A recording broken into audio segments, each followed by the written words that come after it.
عالی.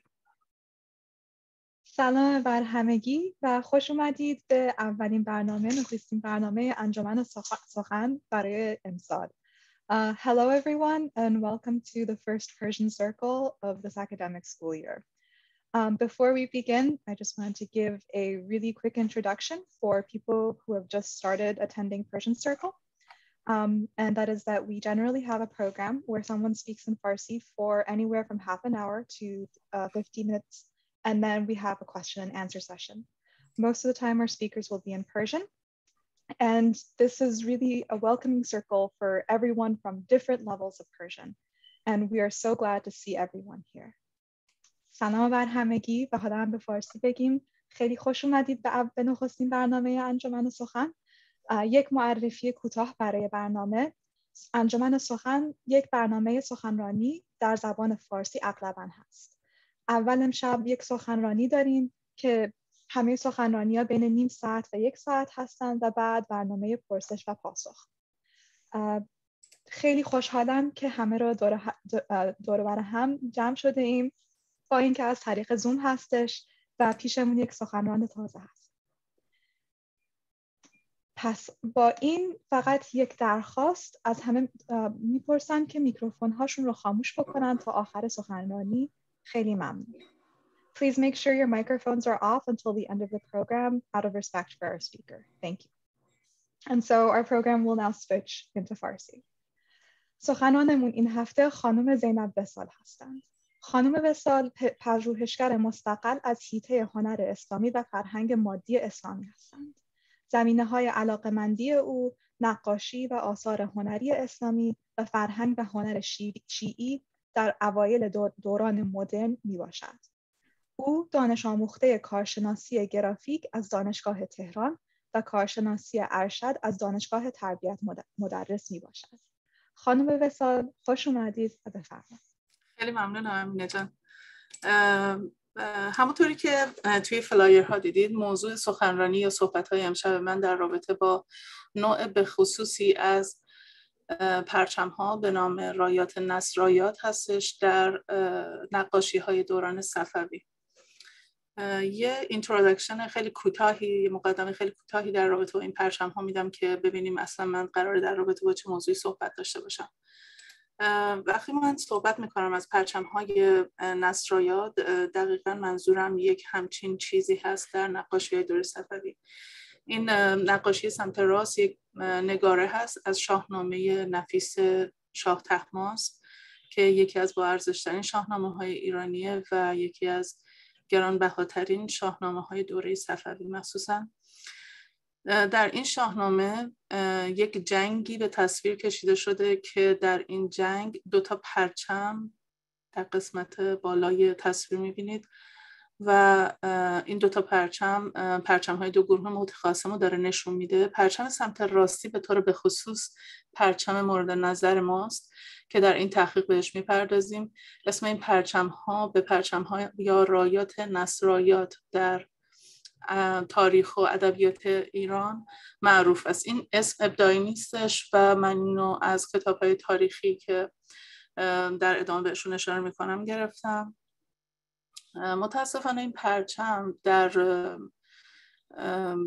دوره صفوی علاوه بر اینکه خیلی رواج داشته و پرچم خیلی معروفی بوده کمتر مورد توجه قرار گرفته و تا الان من کتاب یا مقاله مستقل که بخواد به این پرچم بپردازه پیدا نکردم. به طور خیلی اتفاقی حدود 1 سال قبل با این پرچم آشنا شدم وقتی داشتم تحقیق می‌کردم در رابطه با علم‌های صفوی. پرچم‌ها و نوشته‌های روی اونها جلب توجه کردش برای من و به من کمک کردش تا من برم یک تحقیق مفصل‌تری رو با این موضوع انجام بدم. شواهد تاریخی خیلی خوبی برای تو کتاب‌های تاریخیمون برای وجود یک پرچم معروف در اون دوران و حتی قبل از اون پیدا کردم که حالا در ادامه بهش رو می‌پردازیم و بیشتر از 2000 نگاره رو مورد توجه و دقت نزدیک قرار دادم تا تونستم یک مجموعه حدوداً 40 تایی از این پرچم‌ها رو در نقاشی‌های ایرانی مخصوصاً در نقاشی دوران صفوی پیدا کنم. همونجوری که دارید می‌بینید این پرچم به خصوص با یک خوشنویسی نفیس سولز تزیین شده و به طور مشخص یکی از آیات معروف قرآنی روش نوشته شده: نصر من الله و فتح قریب و بشر المؤمنین، و 2 جمله ندایی در انتها بهش الحاق شده: یا محمد یا علی، که این یا علی دومی زیر شیپور جنگی قرار گرفته بوده. نگارگر لازم دونسته که اونو 2 مرتبه تکرار کنه که در انتهای کار به اینا میپردازیم که خیلی کراهت داشتن از اینکه بخوان یه سری از اسماء حسنا یا آیات قرآنی رو قطع بکنن یا نصفه بذارن. در نگاره دوم هم به طور خیلی ساده تر باز همین پرچم ها یا رایات نصرآیات رو مشاهده میکنیم. توی این نگاره که این هم باز مربوط به شاهنامه است و برمیگرد از نظر زمانی به همون قرن 16 و دوران صفویان، ما یک خوشنویسی خیلی ساده تر و تزیینات خیلی ساده تر رو شاهد هستیم. این پرچم با خوشنویسی نستعلیق تصویرسازی شده و اون جملات ندایی رو نداره. حالا بخوایم خیلی مفصل‌تر در رابطه با این بدونیم و بریم داخل مقاله، به این ترتیب میتونم بگم که پرچم‌ها یا رایات نصرآیات از 3 آیه قرآنی مشخص بهره بردن. طبق تحقیق من، یک سوره نصر که در بسیاری از اونها دیده میشه، تقریبا 70% این پرچم‌ها از اذا جاء نصر الله و الفتح دارن استفاده میکنن. و بعد اولین آیه از سوره فتح و سوم آیه 13 از سوره صف: نصر من الله و فتح قریب و بشر المؤمنین. در ضمن تعداد جمله ندایی معمولا به این جملات قرآنی وصل میشه، اونجوری که گفتم، و در حاشیه اونا میاد که مثلا یا محمد یا علی، که حالت توسلی داره برای اونایی که دارن اونو حمل میکنن یا ازش استفاده میکنن، و جملاتی مثل یا رفیع الدرجات، کفی بالله وکیلا و یا مفتح الابواب هم در کنار متن اصلی که این آیات قرآنی هستن به چشم میخوره. این آیات مثل یه طلسم یا هرز عمل میکرده و در جنگ ها به خصوص برای حامل اونها حس حمایت از سمت خداوند یا نیروهای الهی به همراه داشته. این پرچم ها اغلب کاربرد نظامی داشتن و به لشکر حس حمایت و پشتیبانی میدادن از سمت نیروهای الهی. در برخی موارد هم اینها در مراسم مذهبی به عنوان طلسمان یا پشتیبان فرد متوفی در اون دنیا روکش روی قبور و تابوت میشدن، که چند نمونه از اینو در ادامه داریم، مثل این پارچه‌ای که در مجموعه رفیع متحده داره نگهداری میشه و همونجوری که میبینین آیه انا فتحنا لک فتحا مبینا روش بافته شده و طبق یادداشتی که خود این مجموعه در کنار اینا گذاشته، این روکش قبر و تابوت بوده. این واژه رایات نصرآیات هم یه توضیح خیلی مختصری در موردش میدم که این کلاً یه عبارت عربیه، اما در فارسی هم دقیقاً معنای مشابه داره و احتمالاً ریشه هاش برمیگرده به پرچمی که پیامبر اسلام در فتح مکه حمل میکرده که در ادامه تو قسمت‌های دوم سوم این کار بهش میرسیم. این پرچم در کتاب‌های تاریخی هم نام‌های متنوعی داشته. تنوع نام‌های این پرچم احتمالاً به دلیل شباهت محتوایی و مفهومی بوده، یعنی همشون دارن یه مفهوم و یک کانسپت رو به ما میرسونن، فقط یه مقداری اون لغات عوض شده. در کتاب تاریخ طبرستان و نور مازندران با عنوان رایات نصرت شعار دیده میشن و در کتاب تاریخ عالم‌آرای شاه اسماعیل با نام‌های بسیاری که همشون مشابه همن و یه مفهوم باز به ما میرسونن نامیده میشن، مثل رایات نصرت آیات و یا رایات ظفرنشان و رایات ظفر شعار، رایات ظفرقرین، اساکر نصرت آیات. و در تاریخ طبری که نوشته شده در تاریخ 915 میلادی با 2 نام دیگه که یکیش پرچم پیروزمنده، پرچم منصور و پرچم ظفر خونده میشه که اشاره شده لشکر ابو احمد از اون استفاده میکرده در جنگ مقابل عمرو بن لیث. این پرچم ها در ابتدا وقتی که شروع کردم روشون کار کردم، برای من این شبهه رو به وجود آورده بود که آیا فقط یک مفهومه که داره در این ادبیات، در ادبیات تاریخی ما بهش اشاره میشه یا نه، یعنی اینکه آیا یه وجود خارجی واقعا دارن، یا به هر لشکر یا پادشاهی که پرچمی داشته و پرچمش خاص بوده میگفتن پرچم منصور یا پرچم پیروزمند یا رایت نصرایت، و به هر پرچمی که در واقع صاحبش خیلی پیروزمند و فاتح بوده اطلاق میکردن. علاوه بر اون نقاشی‌هایی که در دوران صفوی پیدا کردم، خیلی برای من مهم بود که بتونم چند تا پرچمی که واقعا وجود خارجی دارن هم از این دوران پیدا کنم. به این نمونه رسیدم که در موزه متروپولیتن ازش نگهداری میشه. یکی از بهترین نمونه‌های این پرچم کاملا بی‌عیب و سالم باقی مونده و همونجوری که می‌بینین در شمسه وسط روی این پرچم سوره نصر رو داریم که اذا جاء نصر الله والفتح، سوره فتح رو داریم که اذا جاء نصر الله والفتح روش بافته شده و در کنارش همونطور که می‌بینین زوم کردم این تیکه رو، میتونید دیتیلش رو ببینین، یا کفی و بالله وکیلا هستش. این قسمت کوچیک سمت چپ یا مفتح الابواب هست، همه جملات نداییه که عطف شده به اون عبارت اصلی قرآنی مد نظر من. کتاب ها و استندات تاریخی که من در دسترسم بودش و تا اونجایی که من تونستم پیدا کنم، لزوما این پرچم ها یا رایات نصرایات رو به دوران صفویه محدود نمی‌کنه.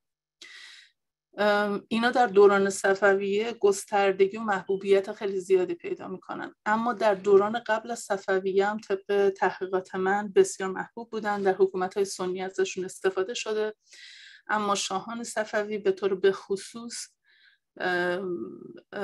از این کانسپتی که وجود داشت و آشنا بود برای جامعه استفاده میکنن و از اون یه بهره برداری خاصی میکنن که در ادامه بهش میرسم.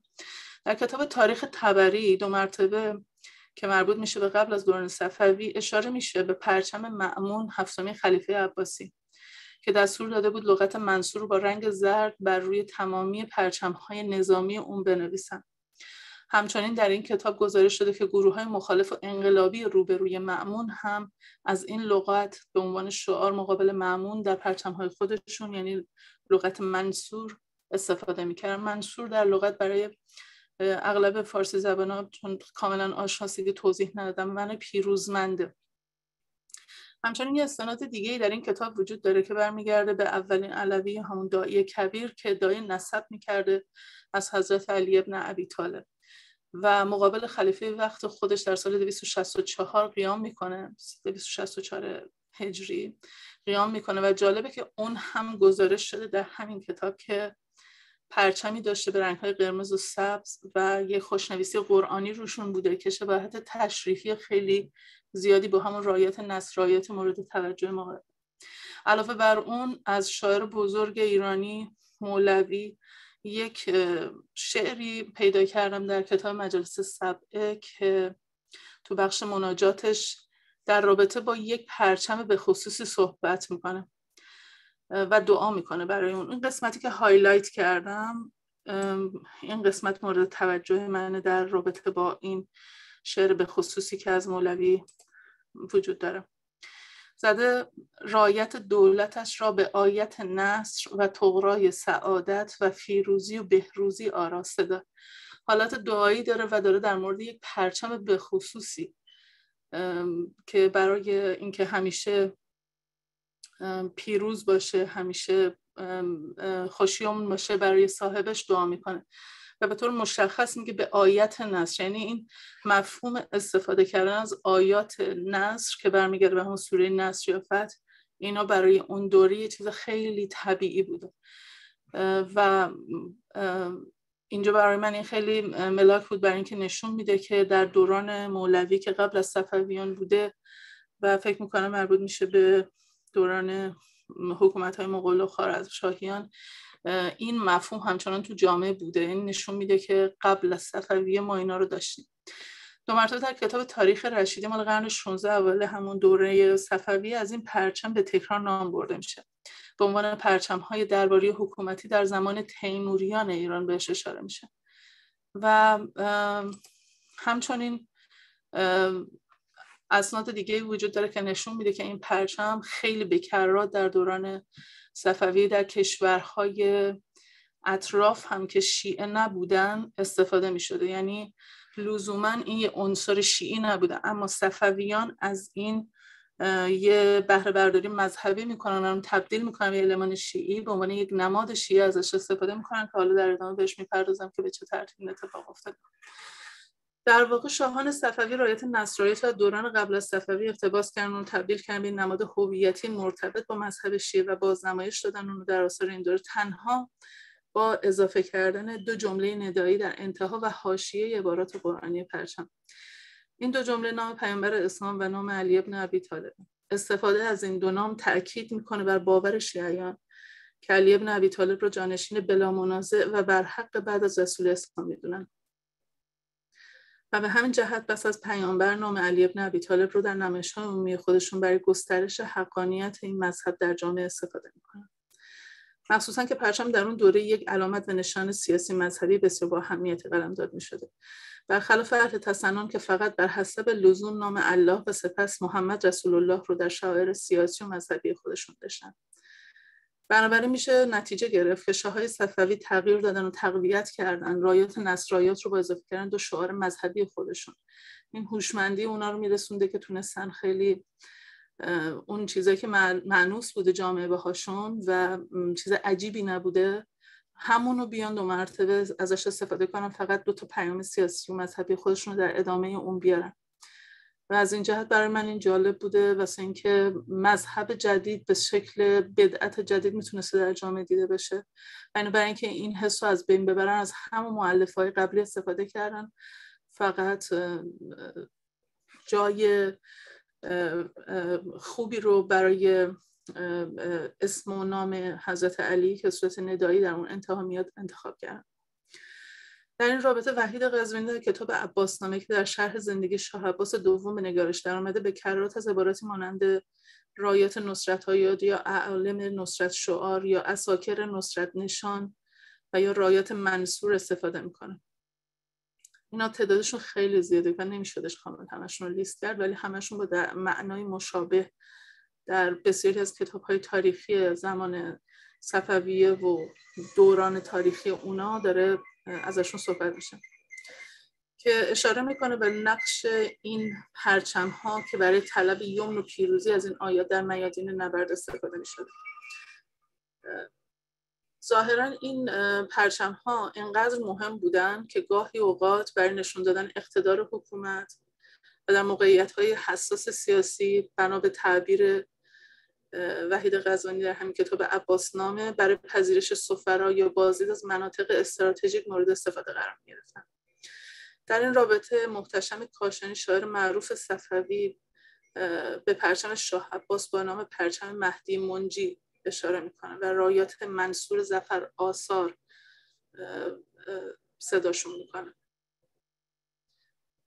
برای اینکه در رابطه با تفاوت پرچم‌ها یا اون علم‌های دوره صفوی با حکومت‌های اطرافشون بهتر آشنا بشین، میتونیم به این نگاره اشاره کنیم.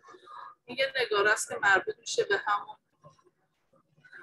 دوران صفوی و یه رزمی رو داره نشون میده که در این رزم 2 گروه متفاوت 2 تا پرچم دارن. یه پرچم سمت چپ این نگاره هست که هیچ نوشتاری روش نداره و یه پرچم در سمت راست داریم که در قسمت بالای خودشون قسمت فلزی بالای پرچم که من دیتیلش رو اینجا برای اینکه بهتر بتونید ببینید آوردم. 3 تا کلمه پشت سر هم تکرار شده: الله، محمد، علی. این پرچم ها یا این المان هایی که در تصاویر و نگارگری های دوران صفوی استفاده می شده همشون یه وجه بیرونی داشته، هیچ کدومشون زایده تخیل هنرمند نبوده. اینا لزوما چیزایی هستن که هنرمند می دیده، صرفا نمیتونیم بگیم یه چیز تزئینی ان یا فقط در اون نگاره ها می شدن پیداشن. همونطور که ببینید در سمت راست یک علم واقعی از موزه متروپولیتن این علم آوردم که نشون میده که مثل ترکیب همینه از نظر ساختار و خیلی شباهت داره حالا منهای این شکستگی تاج بالاش، شما اگه نگاه کنیم به دقت لغت الله، محمد و علی داخل این علم فلزی مشبک شده و مشخصا این علم تبدیل میکنه به یه علم شیعی در مقابل علم هایی که در ادامه براتون توضیح میدم. همین علم رو وقتی با دقت بیشتری نگاه میکنین در حاشیه سمت چپش حداقل، یعنی این قسمتی که اینجا هستش، اسم تا امام حسن مجتبی رو حک کردن و شما میتونین در کنارش ببینید اینو.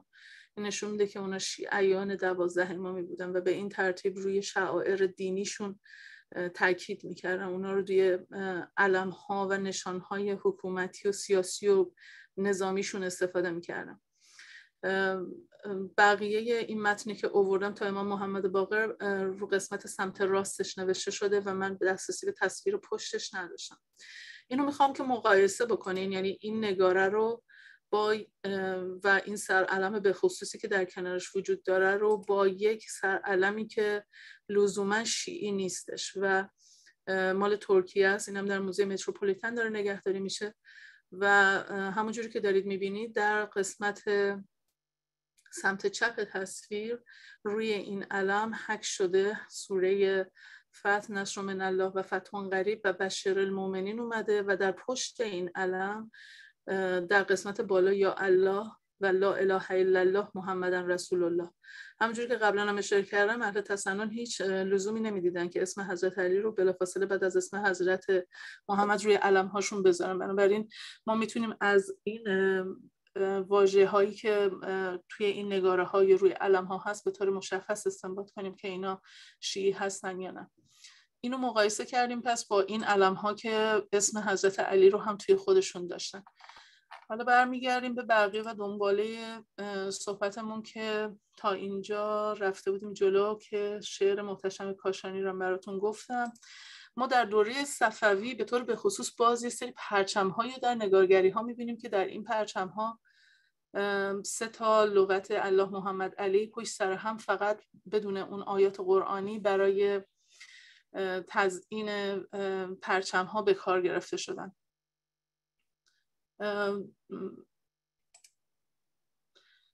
شمار زیادی از این استنادات و مکتوبات تاریخی داریم که همشون نشون میده که این پرچم ها از یه اهمیت خیلی زیادی در دوران صفویه برخوردار بودن، برای دادن هویت تصویری اونا تلاش میکردن و این استنادات و مکتوبات ادبی و تاریخی ما تنها چیزایی نیستن که برای ما باقی مونده از دوره صفویه.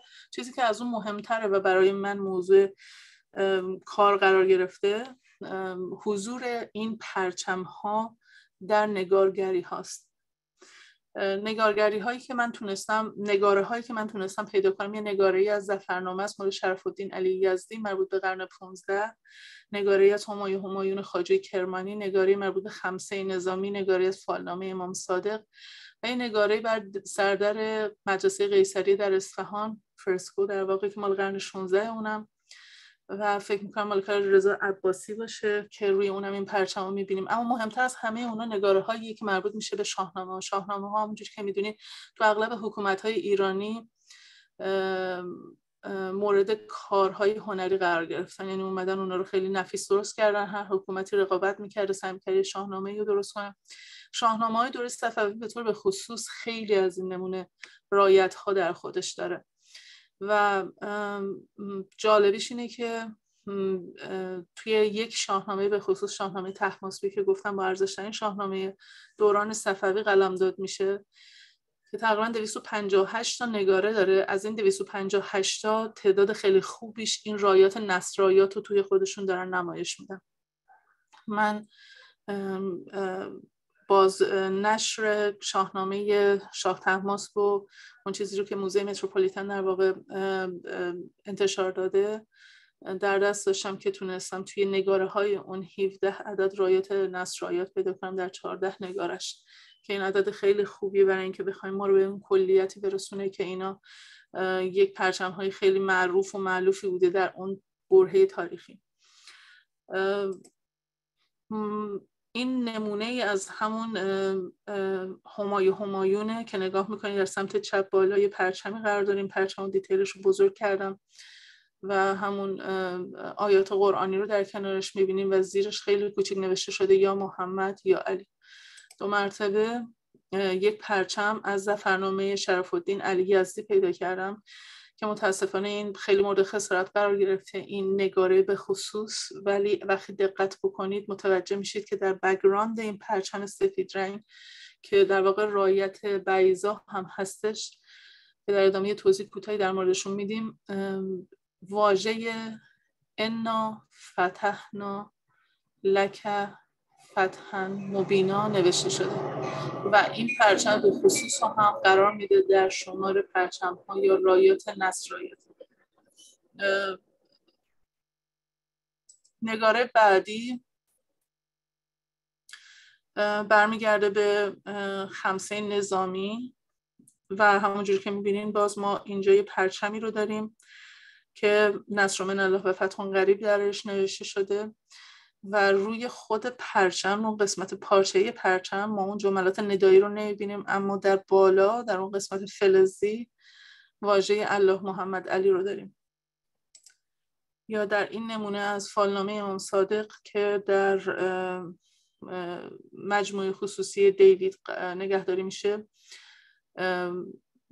و برمیگرده باز به زمان شاه طهماسب صفوی، ما یک پرچمی رو داریم که در یک مراسم سوگواری میبینیم که به اهتزاز در اومده بالای یک قبریه و در بک‌گراند این پرچم که باز رنگش ریخته، خیلی مورد خسارت اینم قرار گرفته، واژه الله و فتح رو میتونیم در زیر اینا پیدا کنیم.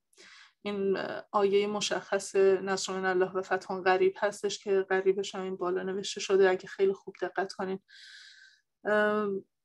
همچنین این هم همون نقاشی که براتون صحبتش کردم در سردر بازار قیصریه و نشون میده جنگ شاه عباس رو علیه سپاه ازبک ها، سمت چپ سپاه ایران و سمت راست سپاه ازبکه و اون بالا یک پرچمی قرار داره که به خط نستعلیق درش نصر من الله و فتح قریب نوشته شده.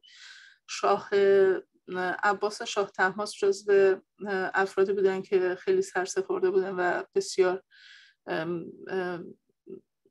شناخته شده بودن نسبت به مذهب شیعه. و باز یک پرچم و پرده پیدا کردم از موزه هرمیتاژ که در اون یک سپاهی صحنه رزمی باز دیده میشه که یک پرچمی درش به اهتزاز در اومده و تنها پرچم این سپاه اونجوری که من دیدم و روش نصر من الله و فتح قریب وجود داره. اینا همش تا الان به ما یه دید کلی میده از اینکه این پرچم ها دقیقاً چی هستن و میرسیم حالا به اینکه تأثیراتی که این پرچم ها به مرور زمان از زمان صدر اسلام داشتن و اینکه ترکیباتی که به خودشون گرفتن که تا الان به دست ما رسیدن چیا بودن. برای اینکه بخوایم اولین تأثیرات صدر اسلام رو این پرچم ها به خوبی معرفی کنیم، من فکر می‌کنم این رنگ پرچم ها خیلی مهم باشه. صفوی ها در متمایز کردن خودشون به واسطه رنگ ها و هویت بخشی به خودشون به واسطه المان های تصویری یا رنگ خیلی معروف بودن، مثل همون کلاه قرمز قزلباشا که بهش تاج حیدری هم میگفتن و کارهای از این قبیل که امتدادشون هم کم نیستش. در این راستا در تاریخ استناداتی وجود داره برای استفاده از پرچم ها و رایات سفید نصرایان. اینکه چرا حالا اونا سفید بود؟ در دوران شاه اسماعیل که مؤسس سلسله صفوی هستش، پرچم سفید خیلی مورد استفاده قرار میگیره. در اون دوران پرچم سفید به معنای پیروزی بزرگ بود. اونجوری که من پیدا کردم رایت بیضا به معنای پیروزی بزرگ در فرهنگ ایرانی در اون موقع معروف بوده و استفاده از فقط رنگ سفید میتونسته برای شاه اسماعیل در ذهن مخاطبانش این ایده پیروزمند و متبادر کنه. علاوه بر شاه اسماعیل میدونم که بعداً از این پرچم شاه عباس هم استفاده خیلی خوبی داشتن.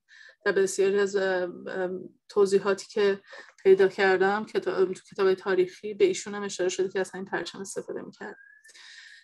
شاه اسماعیل اول با ادغام این رنگ در زمینه پرچم و جمله ندایی یا علی بر روی اون پرچم یک پرچم مخصوص برای خودش که خیلی معروفش کرد درست کرد. این پرچم در دوره شاه اسماعیل خیلی محبوب بوده و حتی قبل از اینکه به حکومتی تأسیس کنه و تشکیل حکومت بده این پرچم رو داشته بنا به داده‌های تاریخی. یه شعرم از سلطان سنجر شاعر معروف پیدا کردم که توضیح میده در رابطه با رنگ سفید پرچمش. لوای سفیدش که افراخته است، قزلباش را سرخ رو ساخته است. زبان جنبودش طوق نصرت نصیب، به نصر من الله و فتح قریب، که به طور مشخص شرح میده که نوشته های روی این پرچم همون رشته‌های مورد نظر ماست، آیات قرآنی مورد نظر ماست. یا یک شعر دیگه هستش که مربوط میشه به صاحب تبریزی که در متن شاه عباس دوم نوشته شده، میگه بود فتح‌ها در لوای سفیدش چو رنگین سمرها نهان در شکوفه. اشعاری از این قبیل تعداد خیلی زیادی شعرهای این مدلی داریم تو تاریخ ادبیات ما که همشون دارن شرح میدن مشخصات ظاهری این پرچم‌ها. در کتاب تاریخ عالم‌آرای شاه اسماعیل اومده که شاه اسماعیل این پرچم تا قبل از تأسیس سلسله صفوی ایجاد کرده و برای خودش و بعد در جنگ علیه ترکمان از این پرچم سفید نصرآیات توسط شاه عباس دوم هم استفاده شده که در همون نقاشی سردر قیصریه ما اینو دیدیم. این نگاره نشون میده شاه اسماعیل اول و پرچمشون. این جز معدود نگاره هایی هستش که منسوب به شاه اسماعیل اول و نگارگرش یک نقاش خیلی معروف دوره صفویه، معین مصور، که همونجوری که میبینید یک پرچم سفید رو داره به ما نشون میده که روش یا علی ولی الله مدد نوشته شده. یکی از نکات جالب این نگاره که برای خود من خیلی کانفیوزینگ بودش این بودش که خوشنویسی روی این پرچم خیلی دست آزاد انجام شده و خیلی متفاوته با خوشنویسی که در حاشیه این نگاره حداقل وجود داره که نستعلیق نسبتا فاخریه و همیشه این ابهامو برای آدم به وجود میاره که آیا این نوشته که روی پرچم الان دیده میشه همزمان با نگاره انجام شده یا بعداً بهش اضافه شده. در هر صورت این نکته نیستش که بشه به خوبی تشخیصش داد و فکر نمی کنم که بتونیم در این رابطه حتی هیچ آزمایش رو تعریف کنیم که اینو بخواد برای ما اثبات کنه. اما چیزی که داریم اینه که یک پرچمی داره نمایش داده میشه که مشخصا مال شاه اسماعیله و حداقل ترین چیزی که میتونیم ازش استنباط کنیم که این رایت بعیضاست که از قضا روش این خوشنویسی معروف رو هم داره. شاه اسماعیل این رنگ رو فقط به خاطر تضاد با پرچم‌های سیاه عباسیون انتخاب نکرده. پرچم‌های سیاه عباسی یک کانسپت خیلی معروفه و در موردش مقاله زیاد نوشته شده. من در این رابطه سعی دارم صحبتی نکنم، ولی پرچم‌های شاه اسماعیل در تضاد خیلی خاصی با رنگ سیاه، رنگ سفید بودن. همیشه برای آدم این ایهام به وجود میاره که شاید ایشون فقط خواسته خودش رو متمایز بکنه از حکومت عباسی که به حال در سرنگونیش نقش داشته و می‌خواسته حکومت جدیدی تشکیل بده، می‌خواسته تضاد و کانترست خوبی رو نشون بده. همین تنها دلیلش نبوده. فکر می‌کنم مهمترین دلیلش برقراری ارتباط بصری بین پرچم خودش و پرچم علی بن ابی طالب بوده. برای اینکه ما در بسیاری از کتاب‌ها می‌بینیم که ایشون خودش رو منتخب و از خون و وارث علی بن ابی طالب معرفی می‌کرد در ابتدای حکومت.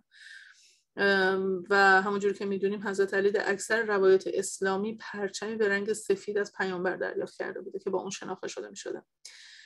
این رنگ در اغلب روایات اسلامی پیامبر و علی بن ابی طالب خلاصه برمیگرده و فرمانده‌های پیامبر در جنگ‌ها پرچم سفید هم می‌کردن طبق بسیاری از استنادات تاریخی، مخصوصا در هنگام فتح مکه. همچنین در تاریخ اسلام یک اتصال قوی‌تری بین این رنگ و علی بن ابی طالب می‌بینیم که مشهور به حدیث رایت که در کتاب اهل تسنن به تکرار این حدیث تکرار شده. می‌دونم که علامه مجلسی هم که از محدث که در واقع از حدیث نگاران و جمع‌آورنده حدیث بوده در همون دوره صفوی، هم در بسیاری از کتابش به این اشاره میکنه این حدیث به خصوص. یعنی هم شیعیان هم اهل تسنن بسیاری متواتر این حدیث. که پیامبر در جنگ خیبر یک پرچم سفید رو در حال آماده سازیش بوده و افرادی از ایشون سوال میکنن که این پرچم رو به چه کسی میسپاری. اون جملات معروف این پرچم رو به دست کسی میدن که خدا به دست او پیروزی را رقم میزند و خدا و رسول او را دوست دارند. این جملات رو در جواب افرادی میزنه که ازش سوال میکنن. من اصل اون حدیثم در زیر آوردم و ترجمه‌های مختلف که در کتاب مختلف وجود داره. همان فردا این رایت رو به مردی خواهم داد که خدا و رسول را دوست دارد و خدا و رسول هم او را دوست دارند. خدا خیبر را به دست او میگشاید، او هرگز نمیگریزد. همچنین گزارش تاریخی زیادی وجود داره که علی بن ابی طالب وقتی به خلافت رسیدند همچنان از این پرچم سفید استفاده می‌کردند. در کتاب مسعودی مورخ معروف هم به جزئیات و مفصل نقل میکنه که پرچم‌های لشکر علی بن ابی طالب در بسیاری از جنگ‌هاشون سفید بوده، لباس سربازانشون هم باش ست بوده و سفید بوده. اینها همه میتونسته که انگیزه باشه برای شاه اسماعیل اول که خودشون میخواسته متصل به امام اول شیعیان نشون بده و استبلیش داشته میکرده این شیعه رو این مذهب رو به عنوان مذهب رسمی کشور. اینا هم میتونه انگیزه باشه براش برای اینکه بخواد از رنگ سفید استفاده بکنه. یه نگاره دیگه در چهل ستون اصفهان داریم که اونجا باز یک پرچم در دست سپاهیان وجود داره که اون پرچم همونجوری که دارید میبینید سفیده و روی این پرچم هیچ نوشته‌ای وجود نداره. بعد از دوران شاه اسماعیل برخی از نشانهای تاریخی ایران دوباره بر روی پرچم‌ها ظهور میکنن. اینجا برمیگردیم به اون بخشی که ترکیب میشن بعضی از نمادها و سمبول‌های قدیمی ایرانی با این نوشته‌ها و آیات نصر در روی این پرچم‌ها.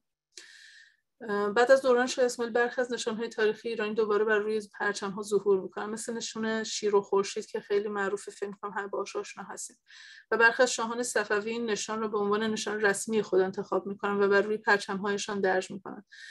دو نقاشی چاپ سنگی در کتابخانه ملی پاریس ورود هیئت‌های ایرانی در فرانسه نشون میده که پرچم شیر و خورشید به همراه داشتن. و یک سیاح به نام آدام اولیاروس یک گزارش رو از سفرش در سال 1636 در دوران شاه صفی صفوی به ما میده که در اون اشاره به پرچم‌های شیر و خورشید میکنه. به مرور زمان بر اساس شواهدی از دوران قاجار میبینیم که رایات نصرایات شروع میکنن به ترکیب شدن و همراه شدن با نمادها و نشانه‌های معروف دیگه‌ای که در زمان خودشون وجود داشتن. یه نمونه از این ترکیبات در موزه آذربایجان باقی مونده که از دوران قاجار هستش. من اول اون دو تا چاپ سنگی که در موزه در کتابخانه ملی پاریس وجود داره بهتون نشون میدم. یکیش اینه، میتونید با این شماره که زیرش گذاشتم، شماره در واقع شناسایی این اثر، اونا رو پیدا کنین الان تو کتابخانه ملی پاریس. و دومیش هم اینه که باز نشون میده یه هیئت تجاری وارد فرانسه شده، وارد پاریس شده و پرچمی رو با خودش داشته که این پرچم معروف شیر و خورشیده. اینا در دوره صفویه این اتفاق افتاده، از این جهت برای من مورد توجه بوده. میبینیم که در بسیاری از نگاره ها هم به همین ترتیب خیلی از این پرچم ها روشون نقش شیر وجود داشته یا شیر و خورشید به طور کامل وجود داشته. اما اون چیزی که برای من جالبه این پرچم هاست که چطوری شیر و خورشید با این آیات نصرایات در انتها و سالهای انتهایی حکومت صفوی ترکیب میشن که در دوران قاجار این نمونه رو خوشبختانه به دست ما رسیده و داریم. این نمونه سمت چپ مربوط میشه به یک گزارش تصویری از یک کتابی به نام کراست المعی که نویسنده این کتاب دسته‌بندی کرده پرچم‌های دوره قاجار رو و این پرچم به خصوص توش کشیده. این در کتابخانه مجلس توی تهران داره نگهداری میشه و این پرچمی که در وسط قرار گرفته نمونه اون پرچمی هستش که فکر میکنم در دوران قاجاری طی یکی از جنگ‌هایی که سرداری ایرانی رو داده به آذربایجان و الان در موزه آذربایجان داره نگهداری میشه ازش. این دوتا شباهت بسیار بالایی دارن. دقیقاً این فتح لک فتح مبینا در یک گوشش داره و فتح قریب و بشر المؤمنین در این سمت قرار داره. و خیلی از نظر تصویری و بصری حتی رنگ بندیشون دوتا به هم شبیه، خیلی قابل استناد بود. خلاصه این کتابی که من در کتابخونه مجلس دیدم. جالب اون چیزی که اینا رو به هم مربوط میکرد و چرا اصلا از این المان که اونجوری که من میدونم یک المان داره به صورت فلکی خاصی در واقع اشاره میکنه، اینا رو به هم مربوط میکنه، باز اون تفکرات شیعیه که خارج از این که اصلا درست فکر میکنن یا نه، در جامعه شیعیان خیلی در رابطه با نقش شیر متداوله.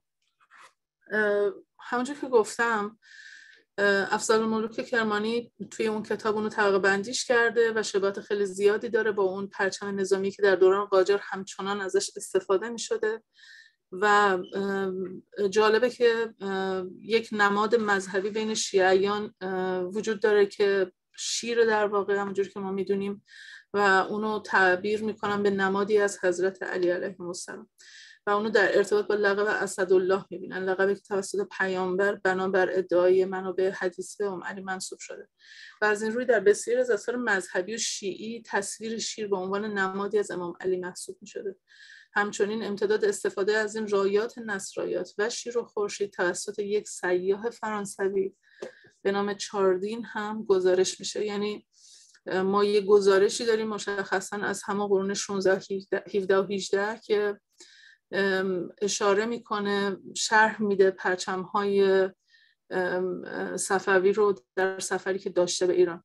این قسمتشو که بولدش کردم به طور خصوص خیلی بیشتر برام ملاک بوده. اون قسمت بالاش که داره صحبت میکنه که اونا یه پرچمی دارن که توش توی سفرشون استفاده میکنن، سفر تجاریشون ازش استفاده میکنن و اونا یک جملات قرآنی رو توی این پرچمشون دارن. این برای من خیلی جالب بوده که دقیقاً داره اشاره میکنه به همین پرچم‌های یا همین رایات نصرایات مورد نظر ما، هرچند که اون واژگان قرآنی رو به طور دقیق برای ما ریپورتش نکرده.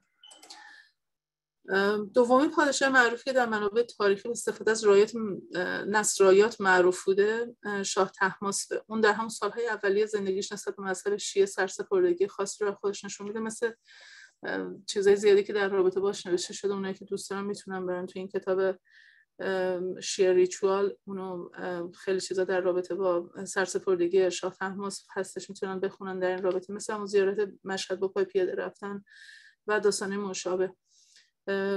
ایشون در کارگاه هنری خودش در دربار خودش نگارگرای زیادی رو استخدام میکنه که اونا به طور مشخص رایت نصرایات رو در نگاره هاشون با خوشنویسی متفاوتی مثل سلس و نستعلیق و نسخ به ظهور میرسونن.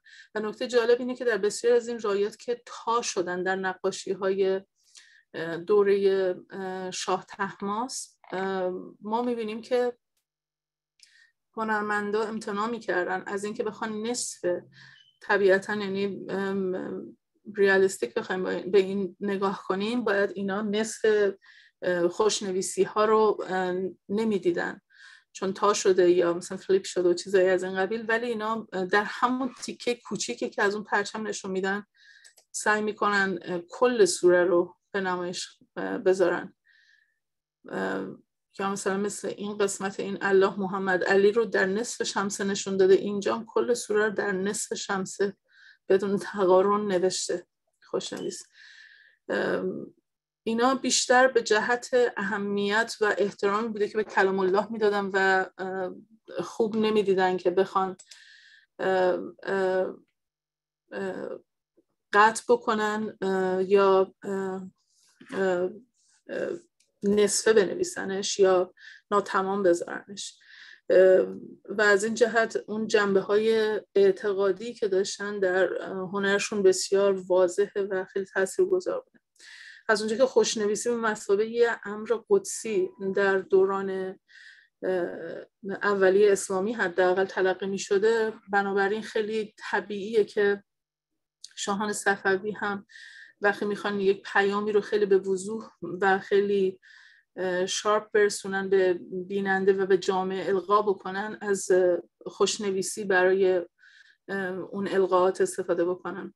مخصوصا که خوشنویسی خیلی مهم بوده به خاطر اینکه خب نسخه نویسی های قرآن به واسطه این امر صورت میگرفته، این هنر خیلی متعالی قلمداد میشده، احترام خاصی داشته و صراحت بیان داشته. همه اینا دلایلی بوده که اونها استفاده میکنن از نه فقط صفویه بلکه تمام حکومت‌های بعد از اسلام به نوعی استفاده میکنن از خوشنویسی بر روی پرچم‌هاش. نمونه های دیگه که میتونم از این نگاره بهتون نشون بدم نمونه هایی از شاهنامه است باز که نشون میده که 2 تا پرچم همزمان در 2 سمت میدان قرار دارن که هر 2 تاشون پرچم های نصراییات هستن و این جزء معدود نمونه هایی که در کنارش میبینیم شعری هم نوشته شده. وسط آیات قرآنی، پایین آیات قرآنی یا محمد یا علی نوشته شده و در دور تا دور پرچم که حالا ما نصف پرچم، قسمت کمی از پرچم رو داریم میبینیم، شعر فارسی هم اومده. یا در پرچم سمت چپی که دیتیلشون اینجا آوردم، اذا جاء نصر الله و الفتح به طور مشخص نوشتن در یک شمسه کامل. این پرچم که مورد نظرتون هستش، با توجه به اینکه نصفه بودن جفت پرچم ها ولی هنرمندا اکراه کردن از اینکه بخوان کلام الله و نصفه بیارن، بنابراین کامل نوشتن. و یا این پرچم که میبینیم خیلی سبک نوشتنش با بقیه پرچم ها متفاوت، دیتیل خیلی زیادی در تزیین یک پرچمی که شما تصور کنین در حد شاید 1 سانت در 1.5 سانت در اون نگاره به کار بردن و نشون میده که چقدر اهمیت داشته براشون که بخوان این نمادسازی ها رو حتما داشته باشن در نگاره هاشون. باز اینجا یه پرچم دیگه در سمت چپ میبینیم که بسیار شباهت بالایی داره به نظر من با این پرچم و انگار که گاهن اینا پرچم ها رو تقلید میکردن. حتی در یک کارگاه هنری هنرمندا ظاهرا این کار، یعنی تو خیلی از نگاره های دوران مختلف میبینیم که یعنی در یک سده شما در یک قرن گاهن نگاره هایی رو میبینید که اون نگاره ها از روی هم انگار تقلید شدن و هنرمند بعدی سعی کرده که اونو ایمپروو بکنه بنوعی.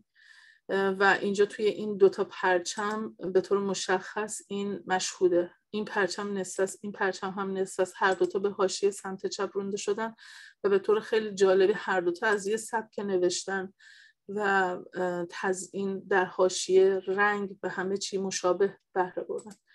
اینجا هم باز یک نمونه دیگه از همون پرچم های نصراییات یا همون رایات نصراییات رو داریم میبینیم که نصف است ولی خوشنویسی که روش قرار گرفته یه خوشنویسی کامله. باز هم اینجا همونو داریم. هم یک نمونه دیگه. من فکر کنم وقتم کمی برای همین سعی میکنم بقیه نقاشی رو خیلی ساده تر بهتون فقط نشون بدم.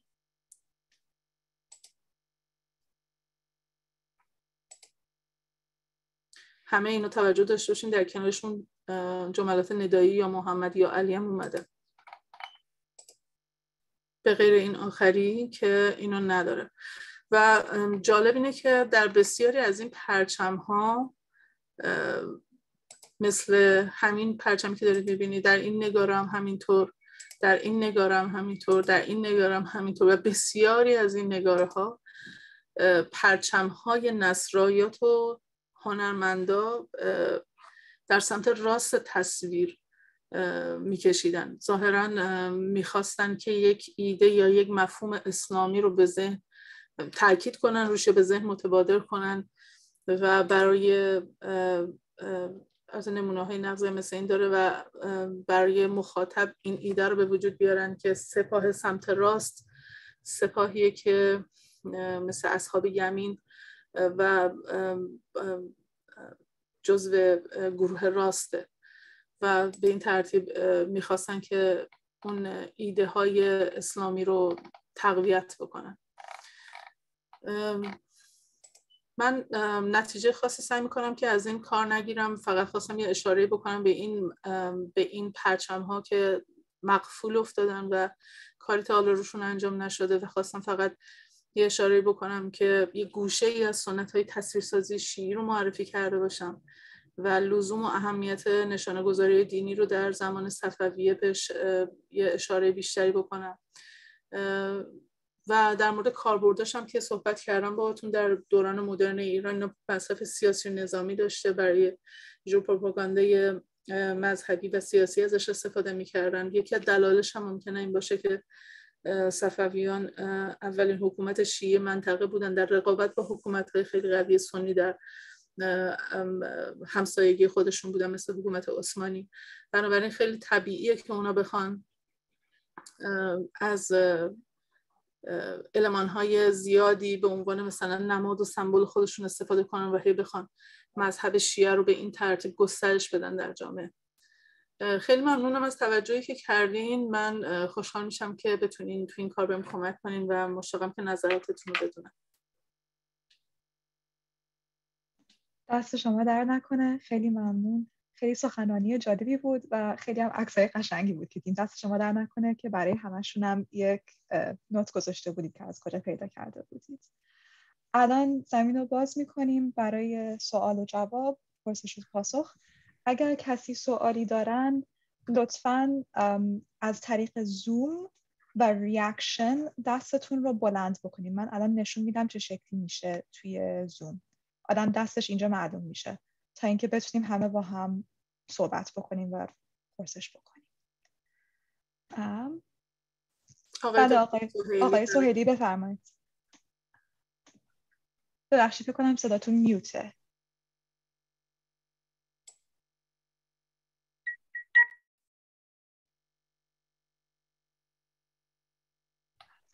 آقای صدای من میشنوی؟ بله میشنوید. بله خانم، خیلی خیلی ممنون از این به اصطلاح سخنرانی بسیار بسیار جالب از لحاظ تاریخی، از هر لحاظ دینی، تاریخی و غیره. خیلی خیلی جالب بود و معلومه شما در این باب چه زحماتی رو تحمل کردید واقعا برای جمع آوری این پرچم ها و رایات. من فکر میکنم شما در آخرین پاراگراف که من اینجا میبینم به سوال من تا حدی جواب دادید، ولی اجازه فرمایید من سوالم رو مطرح کنم.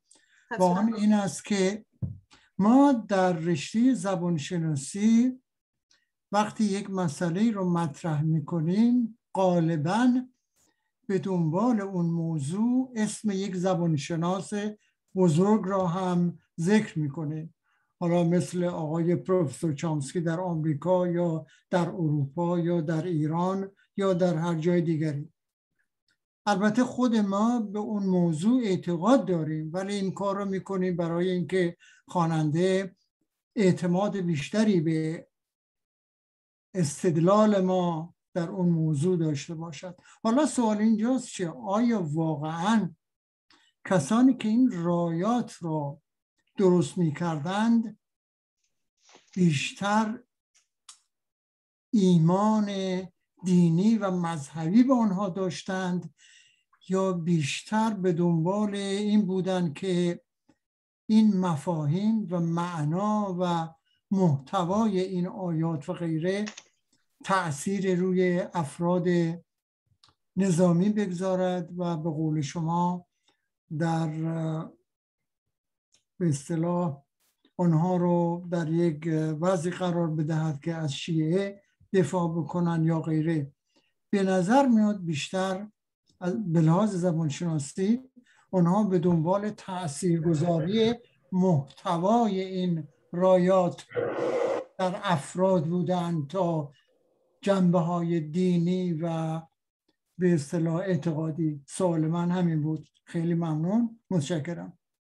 خواهش می‌کنم، سوال جالبیه.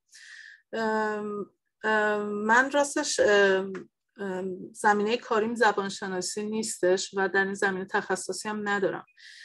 اون چیزی که من سعی کردم در این تحقیق نشون بدم بیشتر فقط به این برمیگرده که یه همچین چیزی وجود داره در تاریخ هنر ما و نمونه‌های زیادی براش وجود داره. خوبه که روی این زمینه کار بشه، ولی اینکه آیا اینا دقیقاً میخواسته تأثیر بذاره روی مخاطبینی که در اون دوران زندگی میکردن از جهت احساسی یا اینکه واقعا یک امر خیلی اعتقادی قوی پشت ساختن این پرچم ها بوده. اینا چیزاییه که فکر میکنم خیلی حداقل برای من سخته که در موردش بتونم قضاوتی داشته باشم.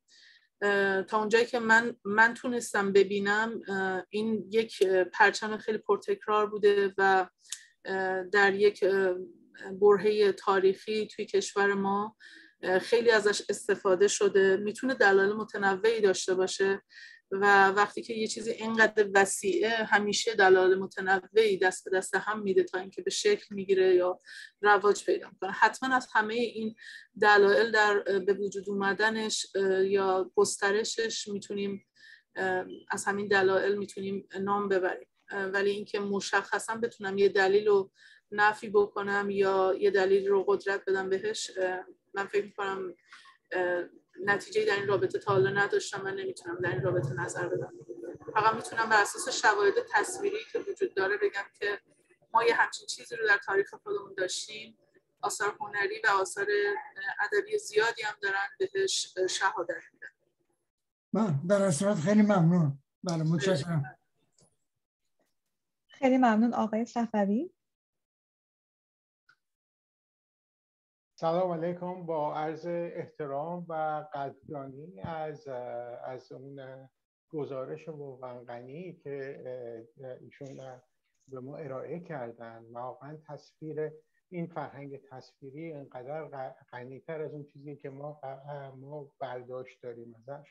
من میخواستم سوال بکنم که آیا این جورگنجینه تصویری چجوری میگنجه در تاریخ درک صفویه از مفهوم قدرت؟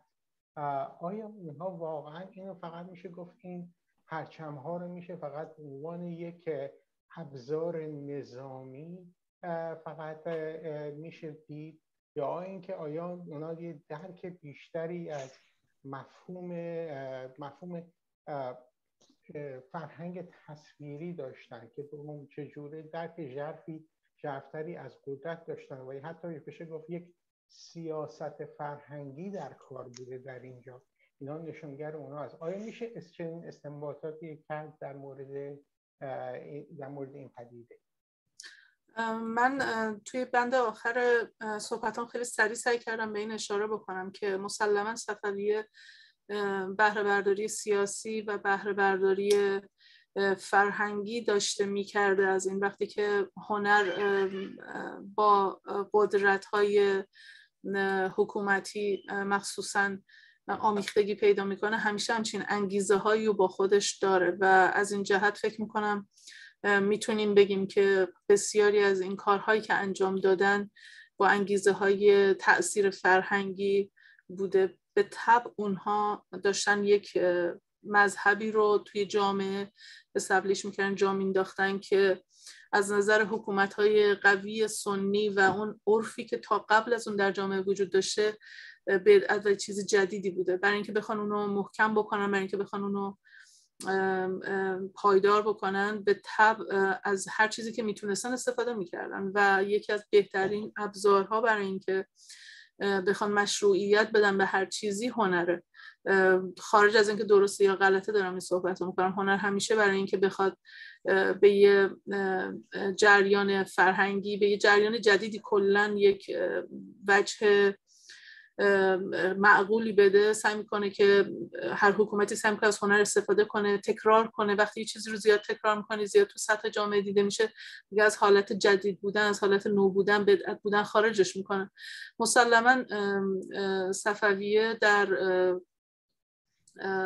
یعنی با این رایاتی که استفاده میکرده مقاصد مختلفی داشته. طبق خیلی از گزارش‌هایی که در این کتب ادبی هست، بله، هم مقصد سیاسی داشته، نظامی داشته و توی مناطق استراتژیک مخصوصا از اینا استفاده میکرده. در جنگ‌های مهمی که علیه، در جنگ‌های محلی زیاد براش مهم نبوده استفاده کنه، ولی در جنگ‌های مهمی که با دول رقیب سنی داشته ازشون به طور مشخص استفاده میکرد، مخصوصا در جنگ با ترکمن‌ها که می‌بینیم در چند تا از نگاره‌ها که جنگ اون با ترکمن‌ها داره نشون میده استفاده می‌کنه.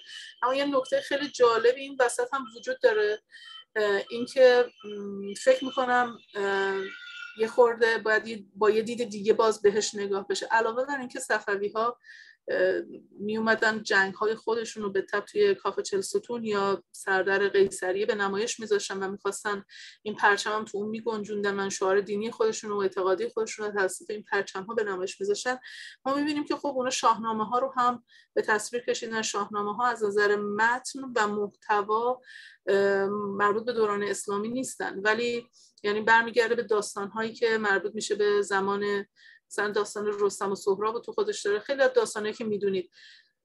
و اینجا یه اتفاق خیلی جالبی میفته، داستانهای غیر اسلامی با نگاره‌های کاملا اسلامی و سنت نگارگری اسلامی. ما میتونیم تا یه جایی بگیم اینا ایرانی هن، که البته اون نگاره‌ها ایرانی هن، بخاطر اینکه هنرمندای ایرانی و در اون بردر خاص ایران اینا انجام شدن.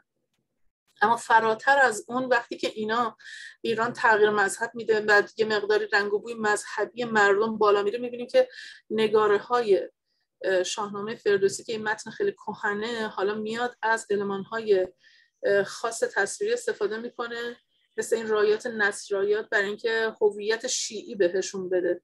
و میبینیم که در بسیاری از این نگاره‌ها ما پرچم‌ها یا رایات نصرایات رو داریم. اصلا با محتوا دیگه نمیخونه، جاش نیست که اونجا بخوان نشون بدن مثلا رستم پرچم یا رایات نصرایات تو دستش داره، ولی این کارو میکنه.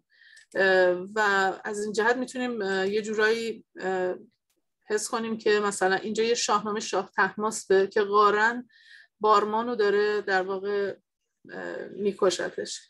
مربوط به دوره صفوی، مکتبش هم تبریزه و در این نقاشی لباس ها جریانش متفاوت، رنگ بندی و جریانش متفاوته و از غذا این وسط می‌بینیم پرچم‌هایی یا همون رایات نصرایات هم وجود دارن.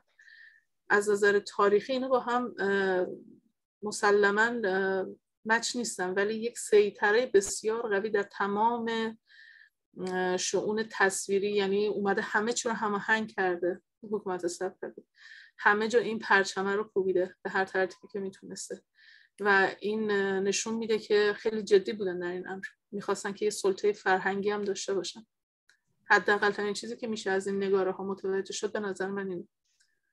و به نظر میاد که خیلی روی خط اتکا میکردن و توانایی این که اونهایی که تو جنگ هستن اینو بخونن. آیا سربازان و کسانی که تو جنگ بودن آیا اینا فکر میکردن که بیشترشون سواد خوندن و اینا رو دارن؟ فارغ از اینکه سواد خوندن رو داشته باشن یا نداشته باشن، مسئله که این وسط خیلی مهم بوده قداست خط عربی و زبان عربی و کلا نگاشتن بود. نگاشتن در اسلام بسیار مورد پسندیده، خیلی الهی تصور میشه. سالها هر جور نوشته، مخصوصا اگر عربی بود، برای مردم حکم یه چیز خیلی مقدس داشته، خیلی احترام داشته.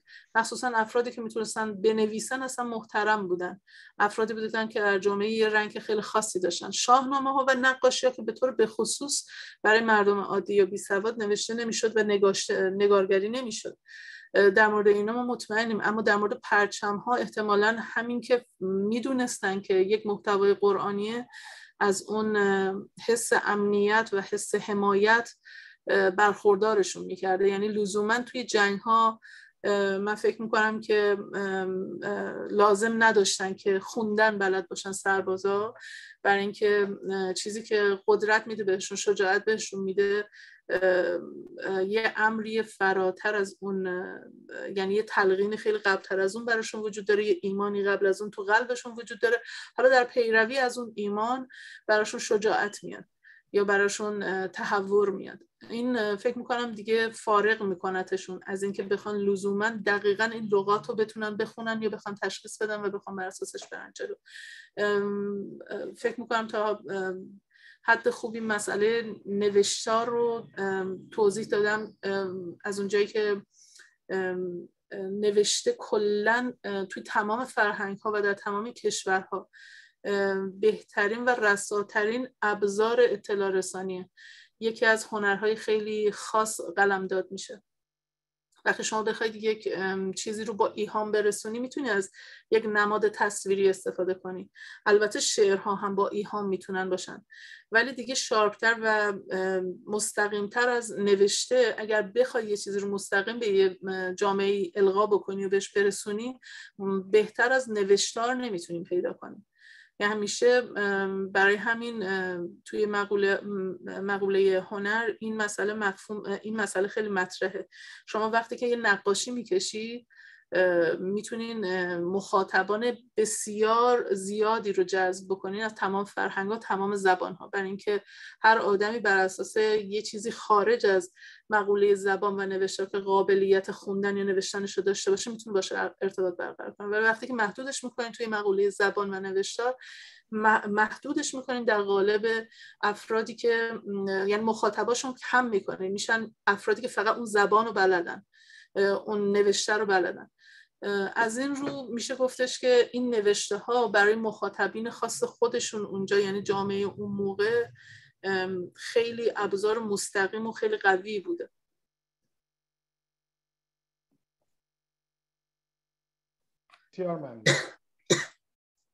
خیلی ممنون. خانم جباری.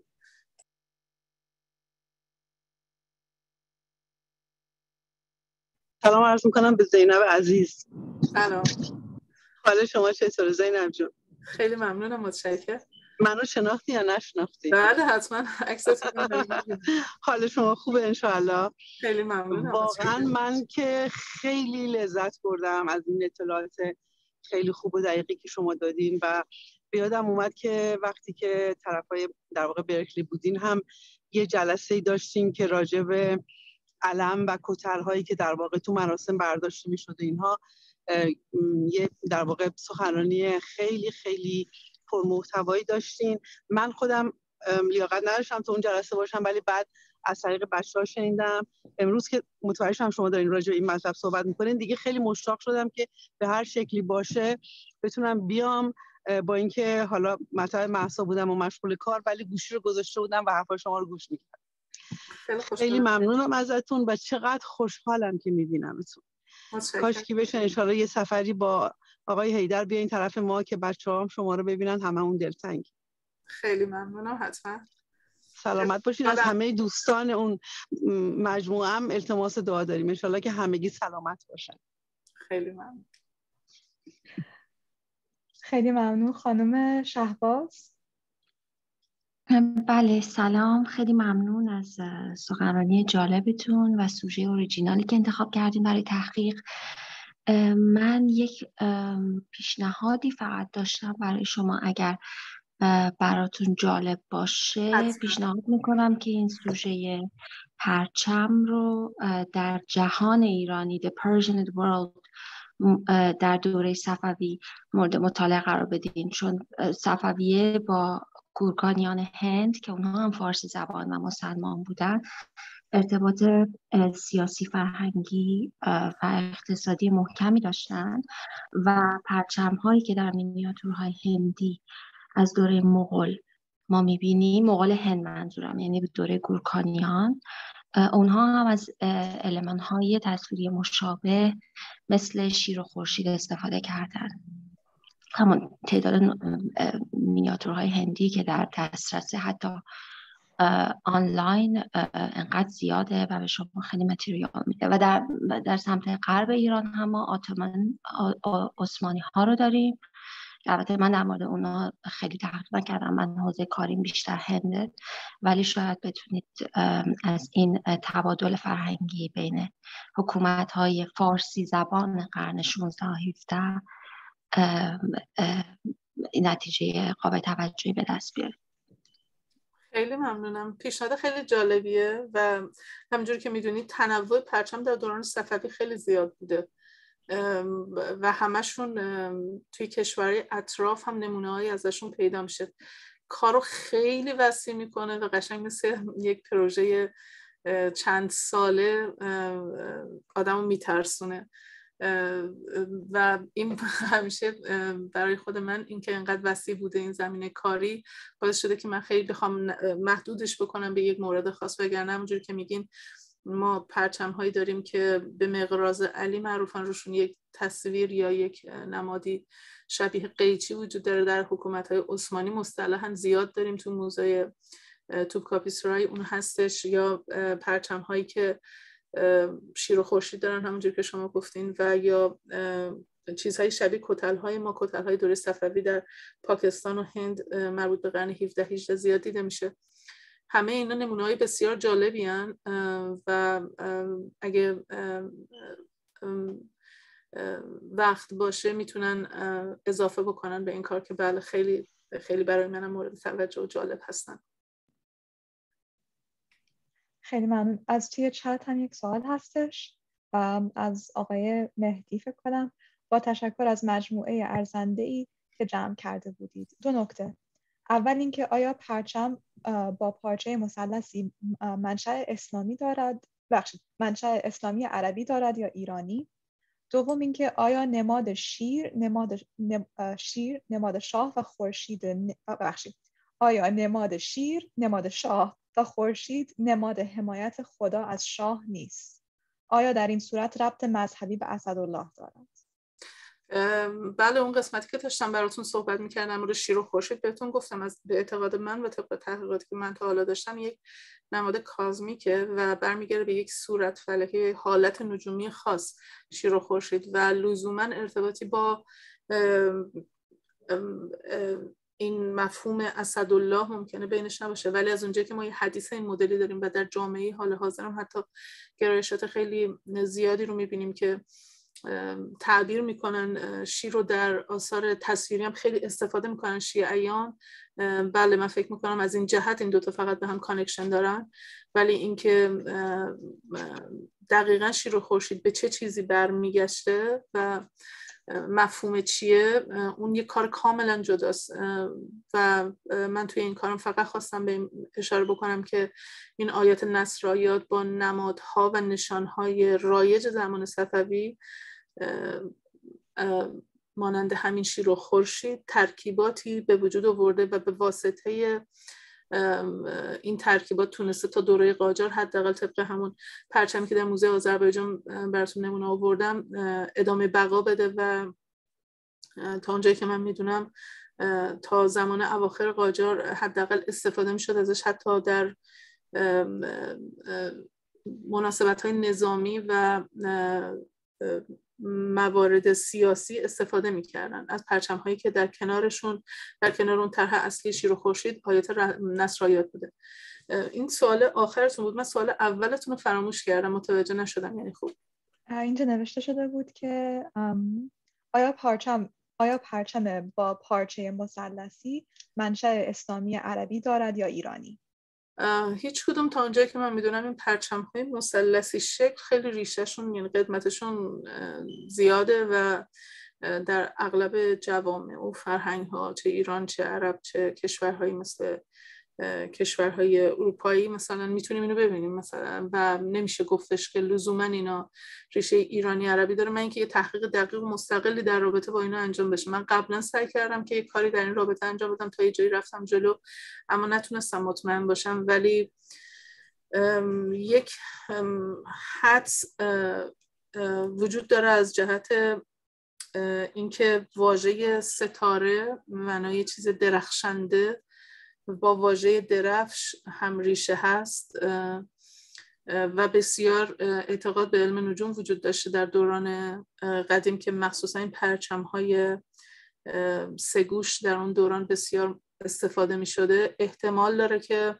برگرفته باشه این فرم از فرم یعنی سه‌گوش یه الهامی باشه از یک صورت فلکی یا اون در واقع صورت فلکی شباهن که بسیار مقدس بوده و یه جورایی نماد پیروزمندی ظفر هم بوده، ولی اینا هیچ کدومش دقیق نیست، فقط در حد حدس و هیچ کار دقیقی در این رابطه من انجام ندادم. فقط تا اونجایی که متوجه شدم اینه که احتمال اینو نفی میکنه که این لزوما واسه ایرانی و واسه فرهنگ عرب هر کدومش بخواد باشه. یه خورده گسترده تر از حد این دوتا کشور و این تمدن هست. غیر استفاده ازش. دست شما درد نکنه، خیلی ممنون. من ببخشید خودم یک سوال داشتم، این به خاطر بک‌گراند خودم هستش که درباره تاریخ عثمانی ها و ریشه های یا افکار متشیعه در تاریخ عثمانی هستش و آیا اینکه شما در کارهای عثمانی به خصوص نگاه کردین؟ مثلا میدونیم که در زبان ترکی و در زمینهای عثمانی مقتل‌هایی می-نوشتند که خب گرفته شده بود خیلیاشون از روضة الشهدا و یک علاقه خیلی زیادی بود برای امامان و برای اهل بیت رسول الله. شما نگاه کردید که ببینید آیا فرقی پیدا میشه توی کارهای هنری عثمانی که مقابل باشه با این رایات نصر آیات؟ چون که فکر کنم این خیلی هم همونجور که دکتر شهباز گفتن یک کمکی باشه برای این کاری که شما دارید انجام میدید. بله، من یک مقایسه خیلی کوتاهی انجام دادم بین اون استانداردی که مال ترکیه بود، در ترکیه پیدا شده بودن موزه متروپولیتن و استانداردهای این طرف. آثار ترکی حداقل در مینیاتورهاش و نقاشیش که اسکوپ این کاره، من رایات نصرایات رو به این ترتیب که اشاره به نام حضرت علی تو آثارشون بشه ندیدم. این چیزی که بتونم تخصصی در موردش بگم اینه. اما اینکه پرچم در ترکیه با یک اشاره به مذهب تشیع وجود داره یا نه، چرا هستش، و اینکه آیا اون پرچم تولید ترکیه بوده یا در جنگ هایی که با ایران داشتن از اینجا به اونجا برده شد به عنوان غنیمت جنگی، در موردش نمیشه نظر دقیقی داشت. اما در همین موزه متروپولیتن گفتم یک پرچم های در ترکیه خیلی باب بوده. شمشیر حضرت علی که به ذوالفقار معروفه، یک المان تصویری برای روی پرچم ها بوده در دوره از تاریخ که از قضا در دوره صفوی هم خیلی مورد توجه بوده. در بسیاری از نگاره های دوره صفوی هم ما باز پرچم هایی رو میبینیم که یه طرف میدان مثلا شیر هست و طرف مقابلش پرچمی که روش نقش ذوالفقار داره هست. این پرچم هایی که ذوالفقار روش داره در ترکیه خیلی مورد استفاده، یعنی در دولت عثمانی، اون کشوری که ما الان مد نظرمونه، خیلی مورد استفاده بوده و روش گاهن خوشنویسی یا اطرافش گاهن خوشنویسی هم داشته. اگه یک لحظه من اجازه بدین، من فکر میکنم اصلا یک نمونهش رو بتونم بهتون نشون بدم. من یه بار دیگه فکر کنم بعد با شما بله شیر اسکرین انجام بدم. ببخشید فقط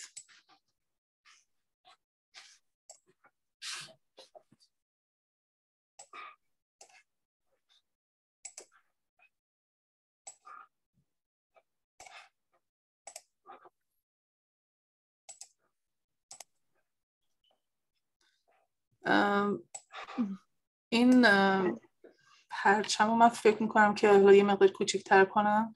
این توی مجموعه خلیلی ازش مثلا نگهداری میشه و مشخصا یک پرچم شیعیه و در مربوط میشه به دوران حکومت عثمانی ها و اوج حکومت عثمانی ها. و چیزی که در مورد این پرچم جالبه این که این پرچم ها به مقراض علی معروفن که شکل کلی همون شمشیر ذوالفقار رو دارن، شمشیری که به اصطلاح شیعیان دو دم هستن. در قسمت دسته همونجور که میبینین بسیار شباهت دارن با علم‌های شیعیان که دوتا مار به طور مشخص از نمادهای تصویریشونه در کنار هتل‌ها یا پایین اون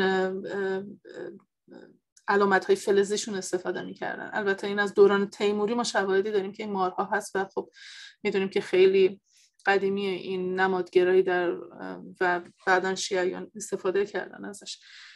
اونها هم از این بهره بردن. ولی حالا به طور به خصوص در مورد پرچم چون صحبت میشه، بله یه سری پرچم‌های واقعی به این ترتیب در آثار ترکی می‌بینیم که دقیقاً اشاره میکنه به هنرهای شیعی.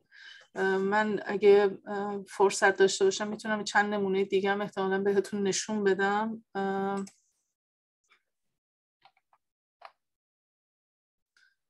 یک نمونه دیگه هم هستش که باز توی مجموعه خلیلی ازش نگهداری میشه.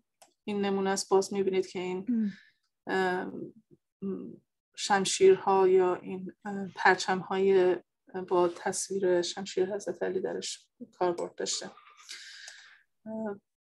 نمونه های از این قبیل زیاده و حتی مثلا ما از دوره مشروطه باز یک پرچمی رو داریم مثل این که نصر من الله و فتح غریب داره، ولی اینکه این الان جدیدا به موزه مجلس اهدا شده، در کرمان پیدا شده. ظاهرا اینا رو من توی کار نیاوردم به خاطر اینکه اسکوپ کار اصلا این چیزا نبود.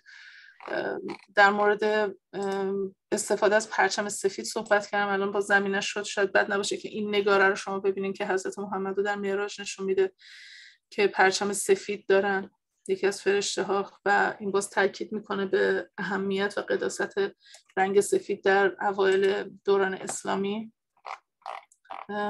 یک نمونه هایی از پرچم های بافته شده هم که از غزا الان در ترکیه هستن، علاوه بر این پرچم های به خصوص که نشونتون دادم داریم، مثل همین پرچم باز این هم توی موزه توپکاپی سرای هستش که باز یک پرچم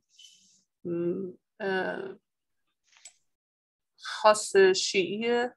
اما بعضی از این پرچم هایی که اون ذوالفقار رو در وسط دارن میبینیم که در اطراف اسم تمام خلفا رو نوشته شده، نه لزوما اسم حضرت علی باشه در حاشیه‌اش، اسم تمام خلفا رو آورده و این از این جهت خیلی جالب بوده برای من. فکر میکنم که این نمونه باشه. نمونهش الان فکر کنم که پیدا نمی کنم که بخوام بهتون نشون بدم، ولی حداقل از این پرچم های معروف مقراض علی 10 تا 12 تا نمونه من حداقل دیدم. اینم یک نمونه از اون مینیاتوراست که براتون صحبتشو کردم